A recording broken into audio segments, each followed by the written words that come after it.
Il faut que je rajuste l'éclairage. Salut tout le monde, c'est Vincent Dulion et aujourd'hui on se retrouve... Attendez un instant. Oui, quoi? Quoi, fausse voix hors champ? Ben, nouveau décor. Ah, ça!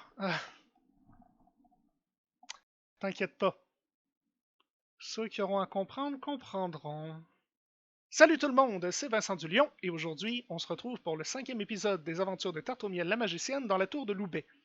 La dernière fois, elle avait exploré le couloir qui partait vers le nord depuis la grande salle vide et propre, ce qui l'avait amenée dans une espèce de réserve alimentaire, où elle s'est reposée pour refaire des forces. Ensuite, on est allé ouvrir la porte de la chambre de Dorval, où on s'était quand même passablement enrichi. Ensuite, je vous avais laissé choisir si elle allait monter ou descendre d'un étage, et vous m'avez répondu égalité.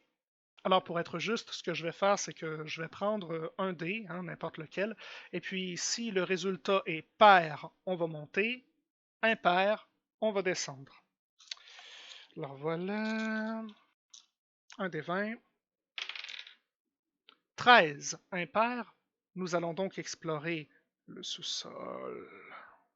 Et sans plus attendre, on reprend l'aventure au paragraphe 349.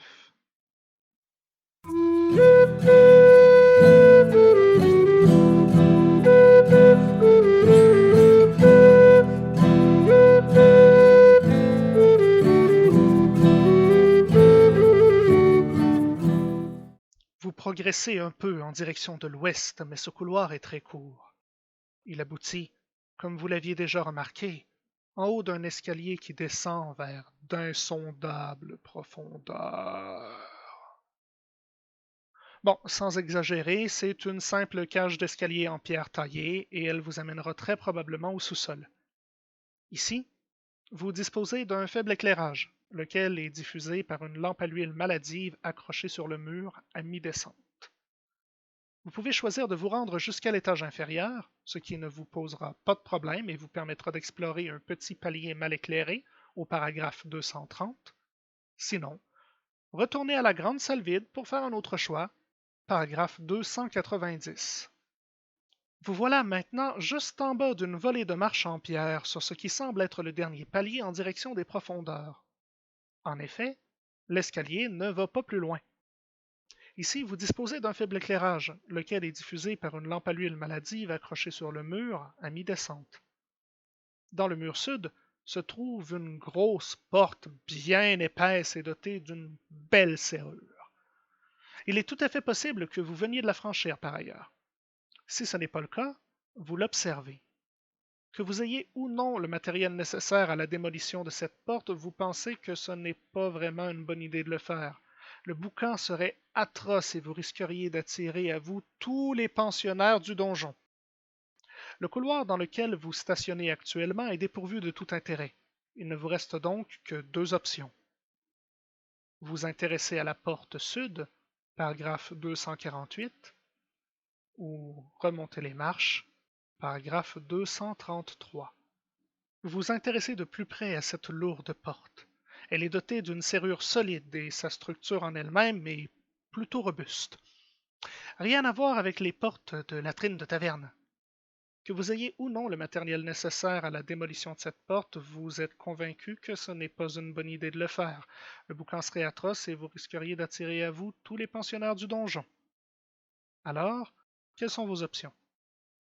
Si vous avez déjà crocheté une porte menant dans les souterrains, alors il s'agit bien de celle-ci, et elle est encore ouverte car vous aviez juste repoussé le battant. Dans ce cas, vous pouvez passer de l'autre côté en vous rendant au paragraphe 256. Si vous disposez d'une clé de métal sombre récupérée d'une manière ou d'une autre, vous constatez qu'elle semble prévue pour cette serrure. Dans ce cas, vous pouvez choisir de l'utiliser et vous retrouver de l'autre côté au paragraphe 256. Enfin, si vous n'avez pas encore franchi cette porte jusqu'à maintenant, vous pouvez choisir de tenter un crochetage à partir du moment où vous avez la compétence serrurier ainsi que les outils nécessaires. Ça ne fonctionnera pas que si vous n'avez que votre chemise. Ou bien si vous disposez d'un sortilège ou d'un objet magique adapté. Dans l'un de ces cas, rendez-vous au paragraphe 257. Vous pouvez aussi remonter l'escalier au paragraphe 233.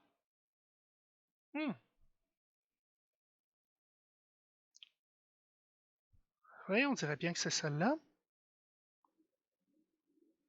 Vous parcourez quelques mètres dans la pénombre froide des souterrains, puis vous vous retrouvez près d'une porte située au nord. Elle est épaisse et fermée, dotée d'une grosse serrure. C'est de là qu'on vient, en somme. Le couloir dans lequel vous vous tenez est assez large et continue vers l'ouest jusqu'à un croisement.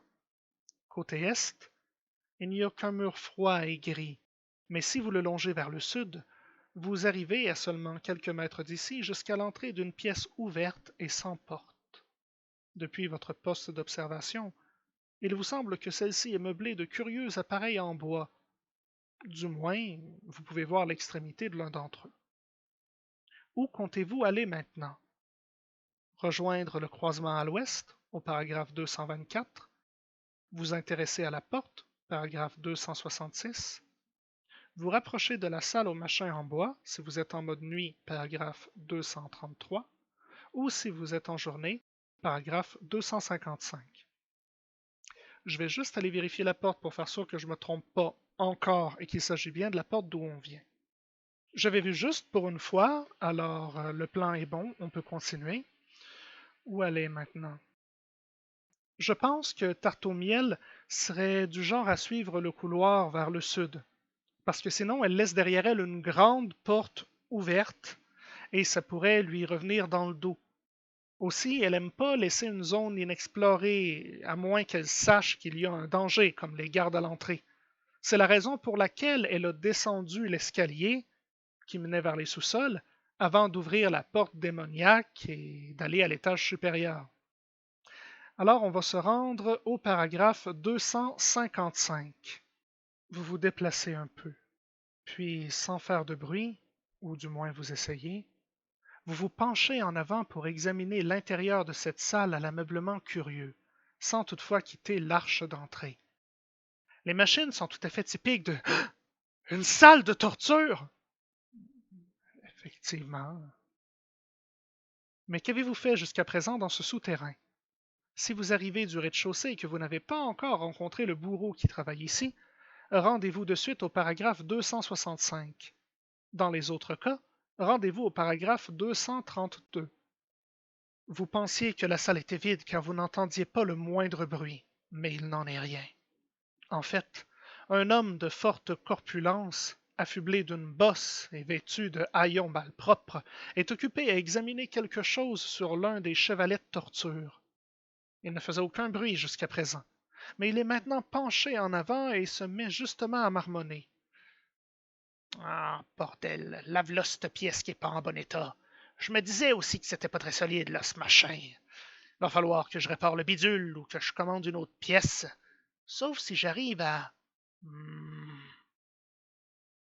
Il commence à triturer un morceau de métal avec une pince, et comme il vous tourne le dos, vous réfléchissez le plus vite possible à vos options. Puis soudain, il se retourne brutalement après s'être blessé au doigt sur quelque chose de pointu. Ah! Il prend connaissance de votre présence. Si vous êtes certain de ne jamais avoir vu ce type, allez au paragraphe 226. Si vous avez précédemment joué aux cartes avec les trois bossus, rendez-vous au paragraphe 269. Le bourreau ouvre de grands yeux étonnés.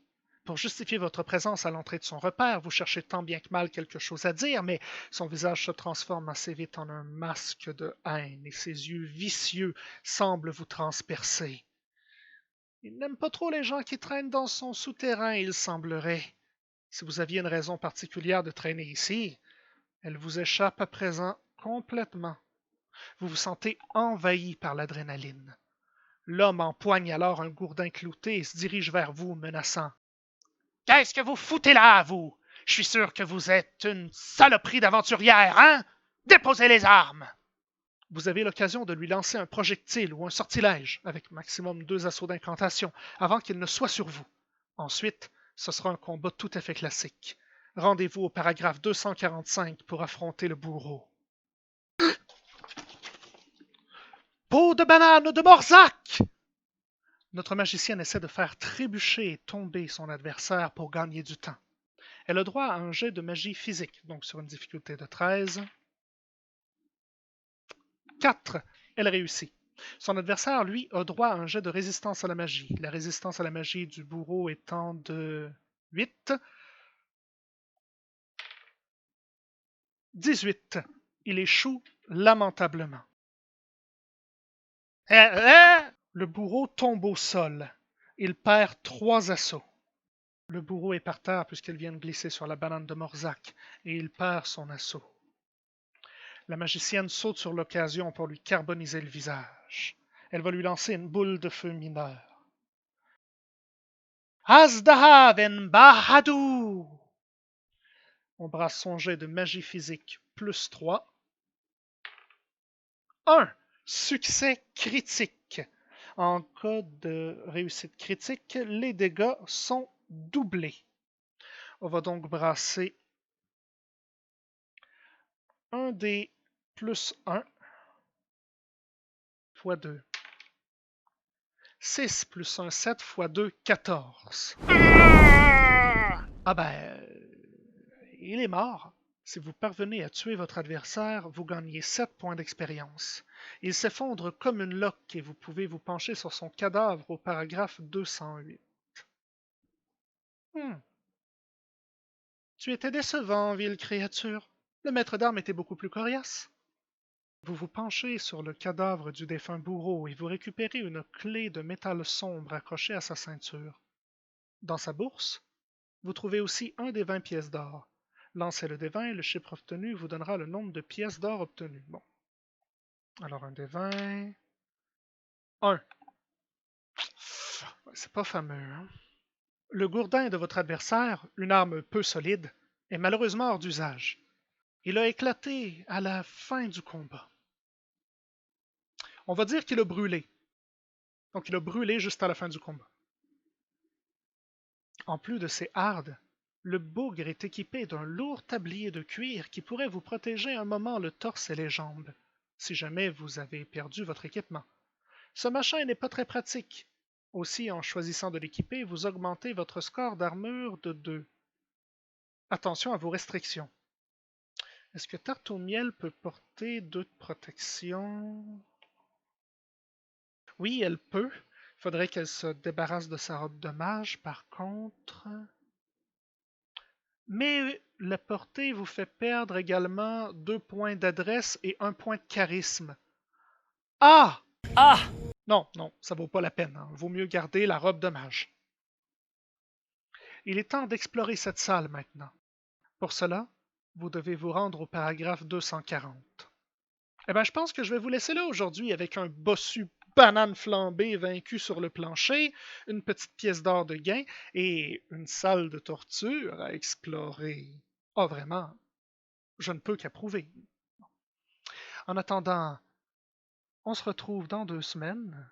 Vincent Dulion vous dit à la prochaine et que vos aventures soient ardentes.